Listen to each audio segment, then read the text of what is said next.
भानगढ़ का शानदार किला राजस्थान के अलवर जिले की हरी भरी पहाड़ियों के बीचों बीच मौजूद है। भानगढ़ का किला 17वीं शताब्दी में राजा माधो सिंह ने बनवाया था। माधो सिंह अंबर के महान मुगल सेनापति मान सिंह के छोटे भाई थे। पूरी बस्ती के साथ भानगढ़ किला 5 बड़े बड़े गेट से संरक्षित था। शाही महल के अलावा भानगढ़ में 1720 तक 9000 से अधिक घर थे, जिसके बाद धीरे धीरे यहाँ की आबादी कम हो गई।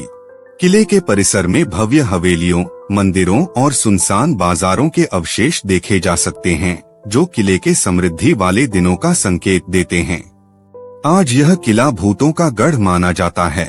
किले से दिखने वाले खूबसूरत प्राकृतिक नजारों के अलावा इसकी भूतिया कहानी पर्यटकों की भारी भीड़ को अपनी ओर खींचती है। भूतिया होने के कारण सूर्योदय से पहले और सूर्यास्त के बाद यह किला पर्यटकों के लिए वर्जित रहता है। लेकिन यहाँ पर ऐसा हुआ क्या था? किले के भूतिया होने की कई कहानियाँ प्रचलित हैं। इनमें से 2 ऐसी कहानियों का जिक्र राजस्थान की टूरिज्म वेबसाइट पर है, जो स्थानीय आबादी के बीच काफी लोकप्रिय हैं। पहली कथा बाबा बलाऊ नाथ नाम के एक साधु की है। इसके मुताबिक राजा माधो सिंह के भानगढ़ किले बनाने से बहुत पहले वहां पास में ही बाबा बलाऊ नाथ ध्यान किया करते थे। जब किला बनाने का फैसला हुआ तो साधु ने राजा के सामने एक शर्त रखी। बाबा बलाऊ ने भानगढ़ में किला बनाने की अनुमति इस शर्त पर दी कि भानगढ़ किला या उसके अंदर की कोई भी इमारत उनके घर से ऊंची नहीं होनी चाहिए। इसके साथ ही चेतावनी भी दी गई कि अगर किसी संरचना की छाया साधु के घर पर पड़ती है तो किले में बसा पूरा शहर नष्ट हो जाएगा।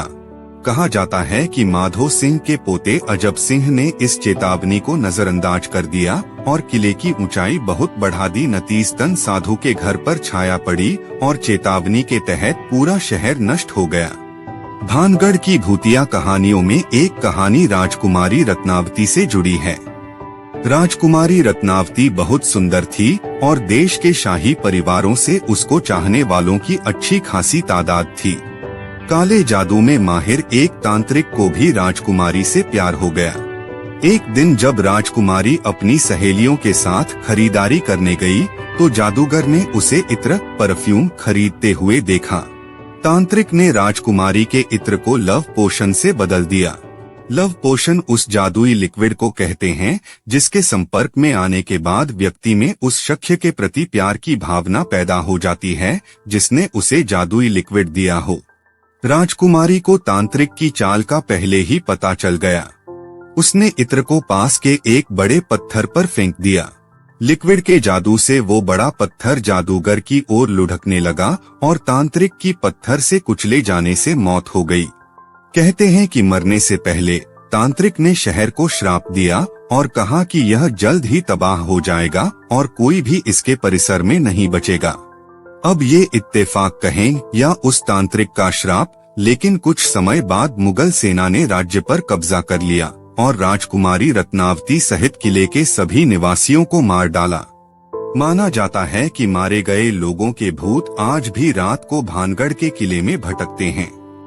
कई लोग इनकी आवाजों को सुनने का दावा भी करते हैं।